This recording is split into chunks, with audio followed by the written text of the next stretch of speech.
Hello, welcome back to my YouTube channel. My name is Seema and you're watching Seema's Academy. In today's video, we are going to learn the types of organization structure. So basically, organization structure is classified into functional structure and divisional structure. Now let us first understand what do we mean by a functional structure.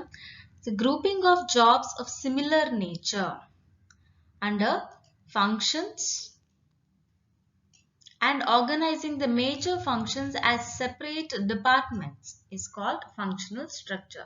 So all those all those activities which are of similar nature, we are grouping them under one function and giving it one particular department.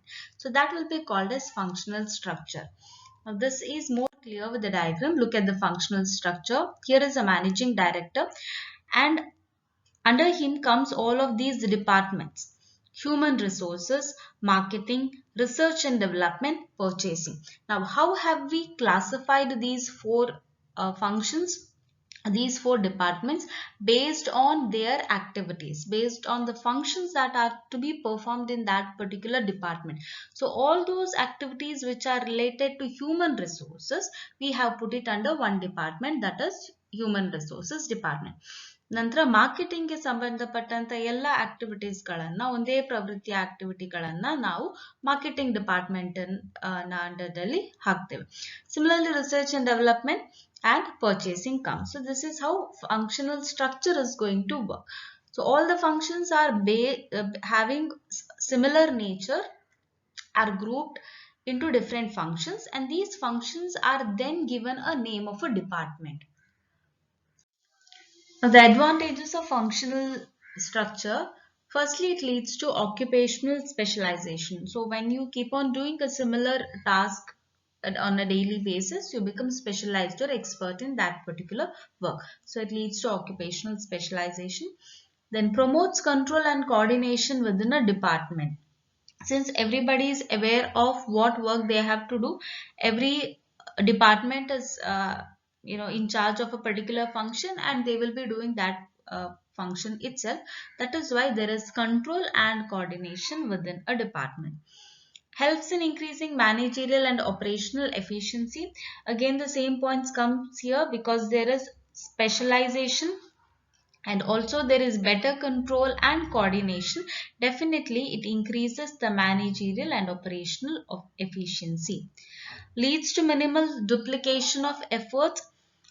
Like everybody is aware of the functions they have to perform, there is less chances that the same work will be carried out again and again.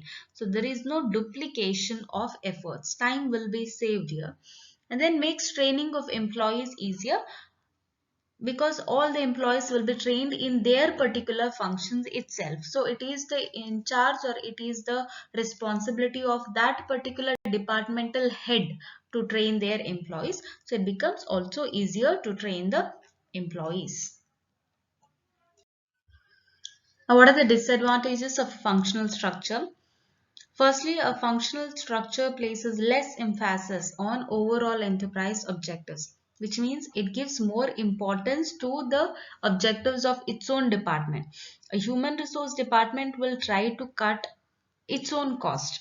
A marketing department will try to cut the cost of its department, not looking at the overall objective of the enterprise.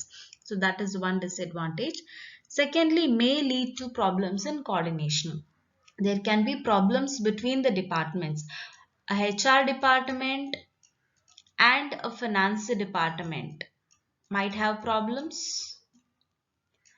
or a sales department and a customer relationship department can have problems. So there can be problems between different departments which can harm the entire organization. And then conflict of interest may arise when two departments are not compatible.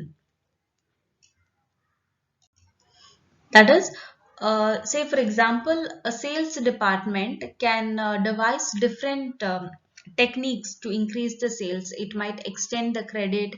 It might devise many customer friendly techniques so that people buy products from them. But this can affect the finance department because finance department ultimately is it is responsible for the collection of the dues, for the collection of the money from the customers. So there might be conflict between a finance department and sales department. So when the two departments are not compatible, there may be conflict of interest.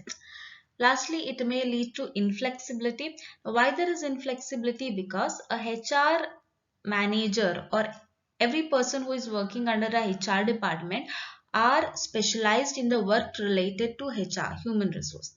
People who are working under finance are, or the finance, even the finance manager or the finance head is well versed in this department, in his own department, finance department. So whenever there is a vacancy for a top management position where you require to be expert in all the divisions, all the functions, you are not able to occupy a higher position because you are confined only to one particular stream. Okay, that is why there may be inflexibility in the organization. So this was about the advantages and disadvantages of the functional structure. Thank you.